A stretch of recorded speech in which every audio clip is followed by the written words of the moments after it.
Hey guys, welcome back to the channel. Today we are sharing with you 9 affordable cities in Asia. First one we're going to jump right in with is Saigon, Vietnam, and it is one of our favorite cities in Asia and probably one of the most affordable big cities. Now, in Saigon, you can go anywhere from $1,000 a month total budget up to $3,000 a month total budget. You'll have trouble spending more than $3,000 because we tried. We could not get above 3,000. Our budget came in under 3,000, and we did just about anything and everything you could want to do in a month. We did. We actually have a video here on the channel where we were trying to spend as much as we could to get it up to that, and we just could not get there. But if you want to check that out, we have it here on the channel. Yeah, so it's funny because when you talk to other people about Saigon, some people will say, "Oh, you spent so little," and then other people say, "Oh, you spent so much," and it's like, yeah, you can do whatever you want. So there are people who have said to us, "Why would you ever spend more than $1,000 in Saigon?" And that's just how they choose to live. There's all different accommodations. When we're in Saigon, we like to be real close to the center of the city. We like a high-rise apartment with a infinity swimming pool and 2 bedrooms and just our own ovens, and that's just what we like to do there, because you can still be under budget, and that is our budget. Our budget is $4,000 a month, so that's a place where we like to kind of treat ourselves and stay under budget, so it works out really well. Yeah, it does work out perfectly, which works out very nicely in combining it with visiting the next city, which is Bangkok, Thailand. Yeah, they're very close, so you can do them pretty much one after the other.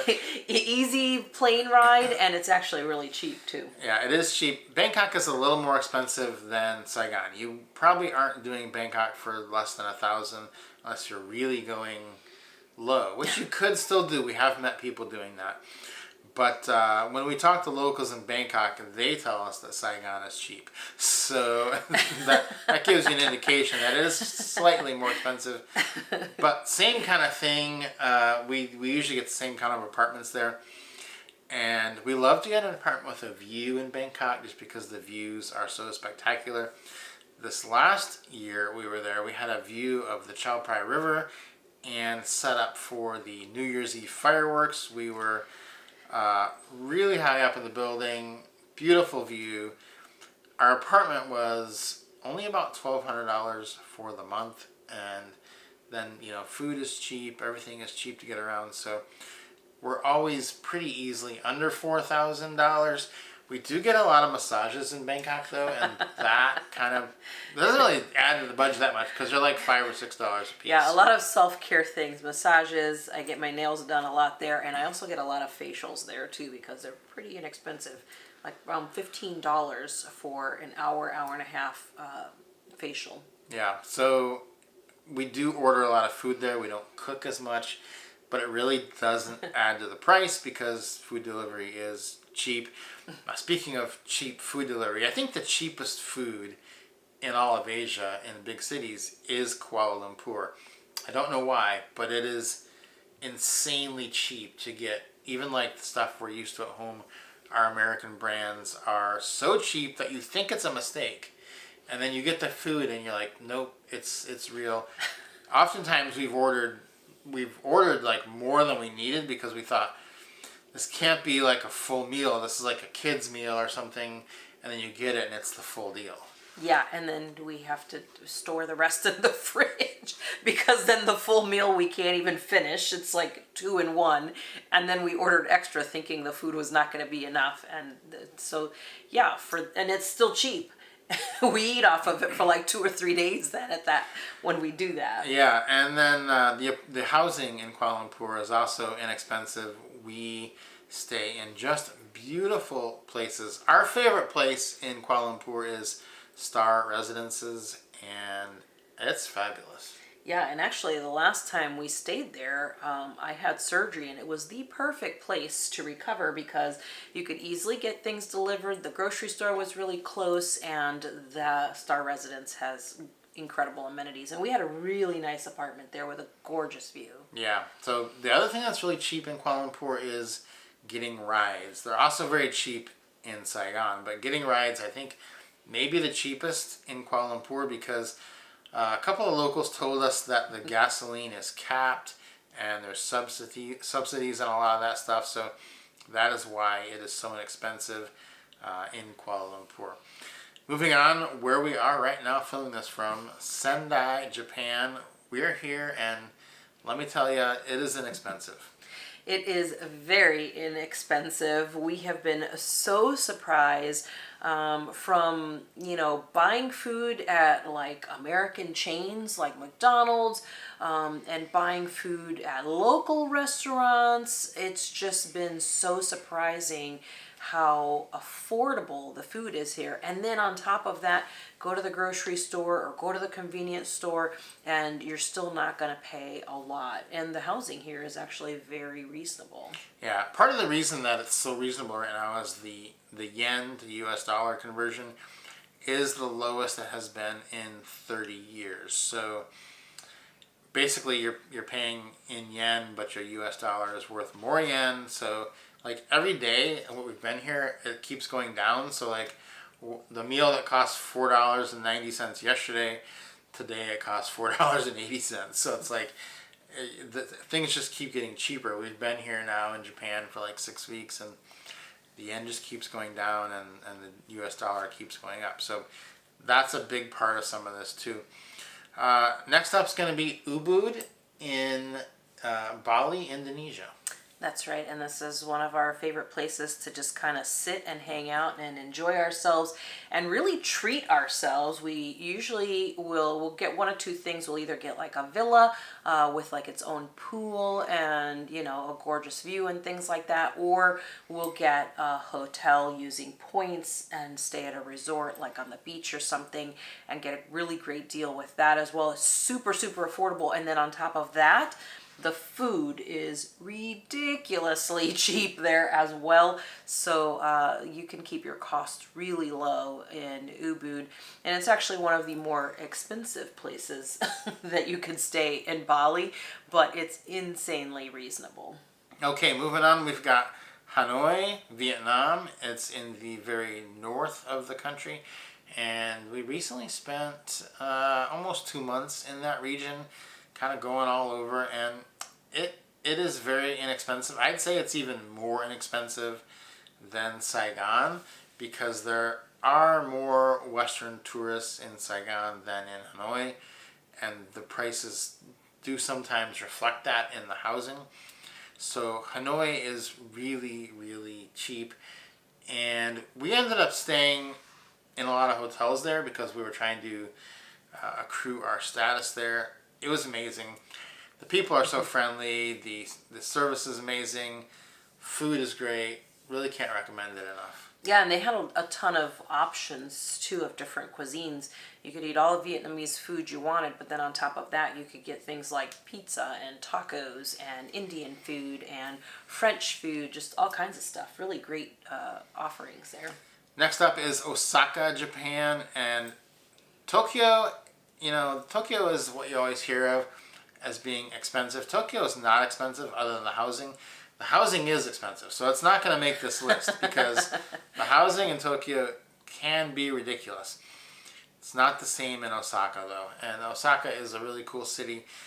We did get an Airbnb there for about $1,200-$1,300 a month and stayed there for a month, and once you get past the housing, everything else is really inexpensive. Yeah, that was incredibly reasonable. We'd go to the grocery store and buy our groceries, same place that the locals shop, so it was a little bit different than in some places we shop where the expats shop.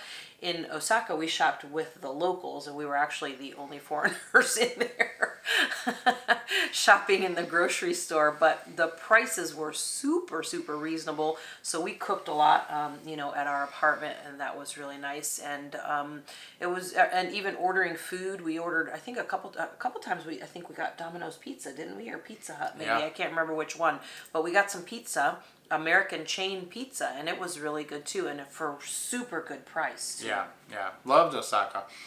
Next up on the list is going to be Jomtien Beach in Thailand. We were just there this last year, and it's just a great place. You're on the beach. It's one of the cheapest beach towns in the world, and the accommodations are what are spectacular. You can go anywhere from $200 to $300. Actually, we have a video in here where we show you can go $177 a month. You can go up to $1,500 a month. This last time we were there, we're not really concerned about saving tons of money. We just want to stay within our budget. So we did go on the higher end, and our apartment had its own jacuzzi whirlpool hot tub on the balcony in this building, and you can get apartments that have their own private pools on the balcony, which kind of blew my mind. That was really crazy to think that you could do that. Not to mention that this building had 3 pools. One on like the 52nd floor, one at like the 40th floor, and one at like the ground level that you could go to and just cross the street to the beach. It was a phenomenal place, gorgeous gym with views of the beach, and we could sit in that hot tub and just look out at the beach, which was really nice. Yeah, and there's a night market right next door to it, so we would walk down there and get dinner. Dinner would run you, $2-3. There were guys cooking up. My favorite place at the night market, they had one stand. They would grill up chicken, pork, and sausages, give you potatoes, garlic bread, and a little bit of a salad, and I think it was like about $3. Yeah, that was incredible. It was really wild, and those were actually higher prices because it was the night market in Jomtien where they knew a lot of foreigners were coming to eat. So the prices are a little bit higher than what the locals would pay if you went to buy stuff from the locals. The little stands from them, it would be even cheaper, like half price or less. Yeah. So what happened is, in this one and the next one, is that when you talk about going to a place in Mexico where a lot of American expats have gone, they have driven the price up insanely high. But when you go to a place like Jomtien or this next one, we're going to say, there are a ton of expats there, but they're Australian and they're not generally American. And so they have not driven the price up as high. For some reason, we are guilty of driving the prices up where we go en masse, and I don't know why that is, but that's just what seems to be the case. So you will find tons of expats there, but the prices still are very low. Next one is on the other side of town from Jomtien, and it's called Wongamat Beach. And it's this very secluded place. That's how I would best describe it. In fact, if you've ever seen the show Money Heist on Netflix, there is a place that, well, this is going to be a spoiler alert if you've not seen it, but it's been out for many years, so... You should have watched it by now. You should have watched it by now. There is a place where they go hide out after the heist in rural Thailand, and it's basically where they all meet up, and it's this place called the Sanctuary of Truth in real life, and our condo had like this commanding view of this insanely beautiful sanctuary. And so when we were watching the show, we were watching it while we were there, and I was like, they're hiding out in the I was like, that's the place, I can see it from my balcony. So it was really cool. But if you want to go see that, because it's beautiful. Yeah, it really is. It's one of my favorite places. Actually, every single time we go, I go to the Sanctuary of Truth because it's such a beautiful structure. It's a museum, but a lot of people think it's a temple. It looks like a temple, but it's actually a museum, and it's fully made of wood. Like even the nails, 100% made of wood. It's been under construction since the 80s, and I think it's set to be completed in the next few years. So I'm actually pretty excited. I'm definitely going to go see it when it's totally completed.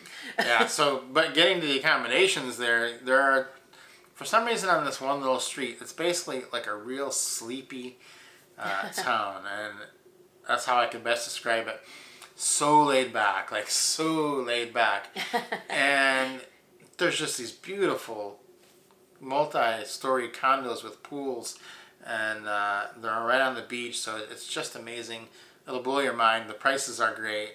We've stayed there for about 3 months now, and we love it. If you're looking for like just to unplug and feel like you're not in touch with the rest of the world, that's why they picked it for the show, because it is like Sleepy Town International, but it's so great. Yeah, it's beautiful. So guys, hopefully this list is helpful to you if you're trying to find some place that's affordable in Asia. This list is a good place to start. Let us know if you have any questions in the comments. Subscribe to the channel, and we'll see you next time.